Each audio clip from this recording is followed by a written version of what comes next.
মৰমৰ ছাত্ৰ-ছাত্ৰীসকল, আজি আমি 2022 চনত অহা সাধাৰণ জ্ঞান বা জেনেৰেল নলেজৰ কুৱেশ্যনৰ আধাৰত আমি 2024 চনৰ বাবে আমি সাধাৰণ জ্ঞানৰ প্ৰশ্ন কেইটামান প্ৰস্তুত কৰিছো।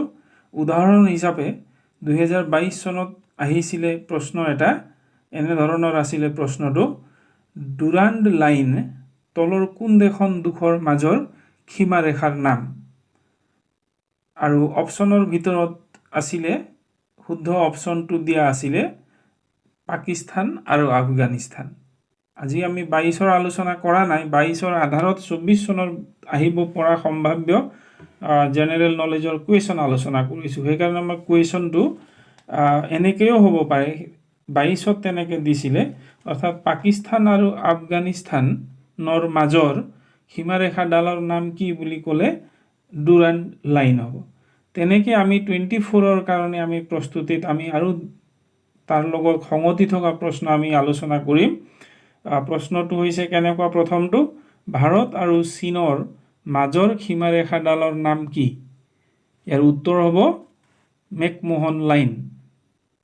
এনেকৈও প্ৰশ্ন হ'ব পাৰে, মেকমোহন লাইনে তলত দিয়া কোন দুখন দেশৰ মাজত সীমাৰেখাৰ কাম কৰি আছে? তেতিয়া আমাৰ হ'ব ভাৰত আৰু চীনৰ মাজত। তেনেকৈ দ্বিতীয়টো প্ৰশ্ন হ'ল, ভাৰত আৰু পাকিস্তানৰ মাজৰ সীমাৰেখাডালৰ নাম কি? উত্তৰ হ'ব ৰেড ক্লিফ লাইন। একেই কথা, ৰেড ক্লিফ লাইনে কোন দেশৰ দুখক ভাগ কৰিছে?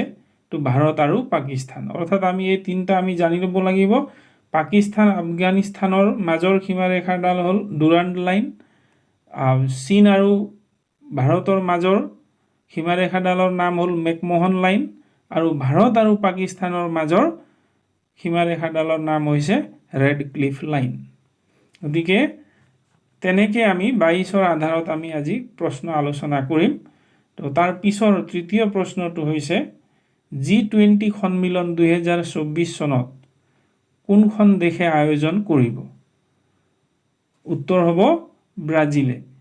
এতিয়া ইয়াৰ লগতে আমি আৰু দুটামান কথা ইয়াৰ লগত আনুষংগিক কথা মনত থ'ব লাগিব। 2024 চনৰ G20 সন্মিলন ব্ৰাজিলে আয়োজন কৰিব। 23 চনত আয়োজন কৰিছিলে ভাৰতে। এতিয়া ব্ৰাজিলৰ ক'ত হ'ব এই সন্মিলনখন বুলি ক'লে, ব্ৰাজিলৰ চহৰ ৰিঅ' ডি জেনেইৰোত হ'ব 18ৰ পৰা 19 নৱেম্বৰ 2024। হ'লে 18 আৰু 19 নৱেম্বৰ দুদিনীয়াকৈ হ'ব। আৰু আমি ইয়াৰ লগত অকণমান আমি G20ৰ বিষয়ে আমি জানি থোৱা ভাল। G20 স্থাপন কৰা হৈছিলে বা গঠন কৰা হৈছিলে G20 কিমান চনত? 1999 চনত। আৰু এইটো হ'ল আমাৰ 24 চনৰ কথা আমি কৈছোঁ, ব্ৰাজিলে আয়োজন কৰিব। তেনেকৈ যদি 25 চনৰ কথা আহে, তেতিয়াহ'লে ছাউথ আফ্ৰিকাই আয়োজন কৰিব। 26 চনৰ কথা আহিলে ইউনাইটেড ষ্টেট অৰ্থাৎ আমেৰিকাই আয়োজন কৰিব। এতিয়া এই যে G20 বুলি কোৱা হৈছে, G20ত কেইখন দেশ আছে বুলি ক'লে, G20ত যিহেতু 20 নাম দিয়া আছে, গতিকে গ্ৰুপ অফ 20 বুলি কোৱা হয়। গতিকে তাত 20খন দেশ অৰ্থাৎ 19খন স্বাধীন দেশ আছে, আৰু এটা অঞ্চল আছে যাক কোৱা হয় আমি ইউৰোপিয়ান ইউনিয়ন বুলি কওঁ। সেই 20খন আছিলে, 19খন দেশ আৰু ইউৰোপিয়ান ইউনিয়ন লগাই 20খন হ'ল। আমাৰ ভাৰতত যেতিয়া 2023 চনত G20ৰ সন্মিলন আয়োজন হৈছিলে, তেতিয়া আৰু এখন ইউনিয়নক সংলগ্ন কৰা হ'ল, 21 নম্বৰৰ হয়, সেইটো হ'ল আফ্ৰিকান ইউনিয়ন। অৰ্থাৎ আজিকালি এতিয়া বৰ্তমান G20ৰ সদস্য ৰাষ্ট্ৰ বুলি কোৱা হয়। সদস্য ৰাষ্ট্ৰ হিচাপে 19খন আছে, আৰু ইউনিয়ন দুখন আছে, সেইটো হ'ল আফ্ৰিকান ইউনিয়ন এতিয়া 23 চনত হোৱা, আৰু ইউৰোপিয়ান ইউনিয়ন লগত আছে। ইউৰোপিয়ানটো আগৰ পৰা আছিলে, সেইকাৰণে G20। এতিয়া সদ্যহতে 23 চনত আহিলে আফ্ৰিকান ইউনিয়ন। তাৰ পৰাও প্ৰশ্ন হ'ব পাৰে, এইখিনি কথা জানি থোৱা ভাল। তাৰ পিছত আমি আলোচনা কৰিব বিচাৰিছোঁ আজি, আমি খুব টেক্সট দি আছোঁ, GST কৈ ফুৰিছোঁ, কিন্তু তাৰ বিষয়ে দুটামান কথা জানিব লাগিব। GST প্ৰৱৰ্তন কৰা প্ৰথমখন দেশ কোনখন হেতু হৈছে ফ্ৰান্স আৰু ভাৰতৰ কোনখন ৰাজ্যত প্ৰথমে জিএসটি প্ৰৱৰ্তন কৰা হৈছিল ভাৰতৰ প্ৰথম জিএসটি প্ৰৱৰ্তন কৰা ৰাজ্য হৈছে অসম হলে সেই হিচাপে আমাৰ ৰাজ্যখনৰ নাম আছে এতিয়া আমি আৰু সংলগ্ন থকা আৰু সম্ভাৱনা খুব বেছি থকা প্ৰশ্ন আলোচনা কৰিম দিছপুৰৰ আগত অৰ্থাৎ কিমান চনত শিলঙত অসমৰ ৰাজধানী স্থাপন কৰা হৈছিল তাৰ উত্তৰ হ'ব 1964 চনত 1964ত শিলঙত অসমৰ ৰাজধানী হিচাপে শিলঙত স্থাপন কৰা হৈছিল 64ত আকৌ দিছপুৰক অসমৰ ৰাজধানীৰ মৰ্যাদা কিমান চনত দিয়া হৈছিল অৰ্থাৎ 64 চনত শিলঙত স্থাপন কৰা অসমৰ ৰাজধানীক আকৌ দিছপুৰলৈ কেতিয়া স্থানান্তৰিত কৰা হৈছিল হেতু উত্তৰটো হ'ব 1973 চনত 1973 হলে এতিয়া আমি অকনমান টেকনিকত যদি আমি প্ৰশ্নখিনি চিন্তা কৰো তেতিয়া হলে যেহেতু এতিয়া চৰকাৰে বহুতো আঁচনি লৈছে তাৰ ভিতৰত আমি কেইটামান আঁচনিৰ বিষয়ে বা ডেট আমি জানি থব লাগিব যেনেকৈ বৰ্তমানৰ চৰকাৰ অহাৰ লগে লগে প্ৰথমে এটা আঁচনি ললে হেতু হৈছে স্বচ্ছ ভাৰত অভিযান হেতু কিমান চনত হৈছিল স্বচ্ছ ভাৰত অভিযানৰ আৰম্ভণিটো কিমান চনত কৰা হৈছিল 2014 চনৰ 2 অক্টোবৰ অৰ্থাৎ গান্ধী জয়ন্তীৰ দিনাখন তেনেকৈ বহুলভাৱে প্ৰচলিত আমাৰ যেটো পেমেন্ট সিস্টেম আছে ডিজিটেল হলে তাৰ লগতে অন্যান্য আমি ডিজিটেল ব্যৱস্থাত মাজত সোমাই পৰিছো তো ডিজিটেল ইণ্ডিয়া এই আঁচনিখন কেতিয়া আৰম্ভণি কৰা হয় বা প্ৰৱৰ্তন কৰা হয় বুলি ক'লে স্বচ্ছ ভাৰত অভিযানৰ 1 বছৰৰ পিছত অৰ্থাৎ 2015 চনৰ 1 জুলাইত সম্পূৰ্ণ 1 বছৰ নহয় মাহ হিচাপে চন হিচাপে